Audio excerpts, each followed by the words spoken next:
சும்மாவாப்பா ராமரையாக்கு இந்த டைட்டில்லாம் கொடுப்பாங்க.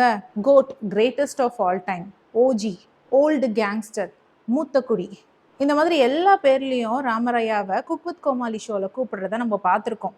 ஆனா லாஸ்ட் வீக் எபிசோட்ல ராமரையா சும்மா கலக்கிட்டாருன்னு தான் சொல்லணும். செம்ம ஃபார்ம்ல இருந்தாரு. மாக்காப்பா இல்லாம நான் ஷோக்குள்ளேயே போக மாட்டேன்னு சொல்லிட்டு இருந்தவர் செட்டுக்குள்ள வந்த நேரத்துல இருந்து விடாம சிரிப்பலைகள் தான். கயிறு குலுங்க குலுங்க சிரிக்க வச்சாரு. அதுவும் மாக்காப்பா என்ட்ரிக்கு அப்புறம் அந்த சிரிப்பு அப்படியே டபுள் ஆயிடுச்சு. ஓ அப்படியா விஷயம். மாக்காப்பா இல்லாமலே நம்ம மனசுல இருந்ததெல்லாம் ஒரு ஆடியன்ஸ் மாதிரி அவர் அங்க சொல்லி பேசினது. அது காமெடிக்கு சொன்னாலும் நம்ம மனசுல ஓடுற ரியாலிட்டியை தான் அவர் அங்க பேசினாரு.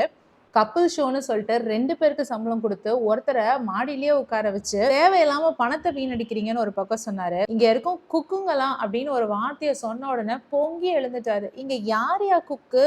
யாருக்கு இங்க சமைக்க தெரியும்? இவங்க சமைக்கிறத யாராலையாவது வாயில வைக்க முடியுமா? உங்க சாப்பாடை பூனைக்கு வச்சா கூட பூனை தலைதறிக்க ஓடுது அப்படின்னு சொல்லி குக் எல்லாரையும் ரோஸ்ட் பண்ணிட்டாருன்னு தான் சொல்லணும். அது மட்டுமா சூப்பரா ட்ரெஸ் பண்ணிட்டு வந்த குக்ஸ் எல்லாம் பார்த்து அந்தர்களாய் கலாய்ச்சாரு. முக்கியமா அங்க அரவிந்த் கண்ணாடி போட்டுட்டு நிக்க, நீ சமைச்சு கிழிக்கிற கிளிக்கு கண்ணாடி ஒண்ணுதான் கேடு, கழட்டுடா அப்படின்ட்டாரு. அது மட்டும் இல்ல, ஃப்ளோல மாக்காப்பாவுடைய ஒரு சீக்கிரட்டையும் நம்மளுக்கு சொல்லிட்டாரு. Cook with Comali show programme முடிஞ்ச கையோட மாக்காப்பா மிச்சம் இருக்கிற மீன், எறா இதெல்லாம் பஜ்ஜி போட்டு ஜட்ஜஸ்க்கு கொடுக்குறாராம். அதையும் ஜட்ஜஸ் வாங்கி சாப்பிட்றாங்களாம். இப்படி கேமரால பதிவு பண்ணப்படாத, நம்மளுக்கு காட்டப்படாத சில சீன்ஸை பற்றிலாம் ராமர் அன்னைக்கு ரொம்ப ஓப்பனாக போட்டு உடைச்சிட்டாரு. அன்னைக்கு அவர் நல்ல ஃபார்ம்ல இருந்தாரு.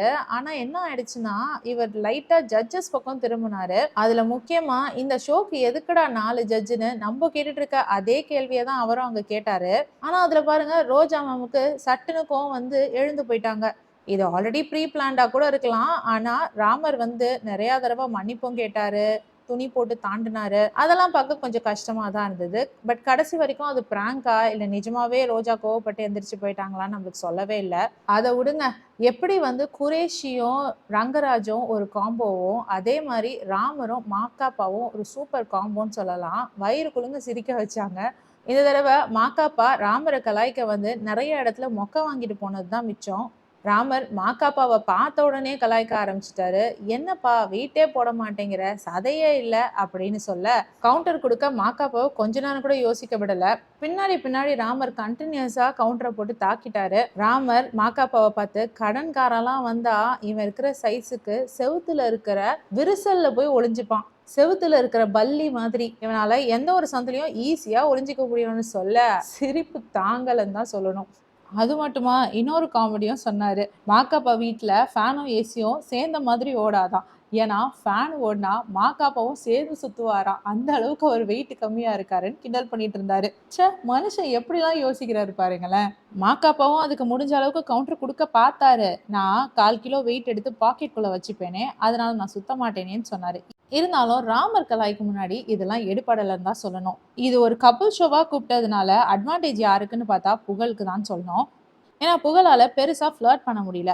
அதனால அவரோட டைமிங் காமெடிலாம் வெளியில வருது. உதாரணத்துக்கு ராமர் எனக்கென ஏற்கனவே பிறந்தவள் இவளோன்னு ஒரு பாட்டு பாட, புகழ் நடுவுல வந்து, ஏற்கனவே பிறந்திருந்தா அவ உனக்கு அக்கா இல்ல, நீ கல்யாணம் பண்ணிக்க முடியாதுல அப்படின்னு ஒரு கவுண்டர் போட்டு போனாரு. அது நிஜமாவே டைமிங்ல வந்து செம்ம காமெடியா இருந்தது. மொத்தத்துல லாஸ்ட் வீக் எபிசோட் ரொம்ப நாள் கழிச்சு வாய் விட்டு சிரிக்கிற மாதிரி இருந்தது. உங்களுக்கு எப்படி இருந்ததுன்னு கமெண்ட்ல சொல்லுங்க. இந்த மாதிரி நல்ல எபிசோட்ஸ் வந்தா குக் வித் கோமாளியை தொடர்ந்து ரிவ்யூ பண்ணலாம். வேற ஒரு வீடியோல திரும்பியும் மீட் பண்ணலாம். பாய்.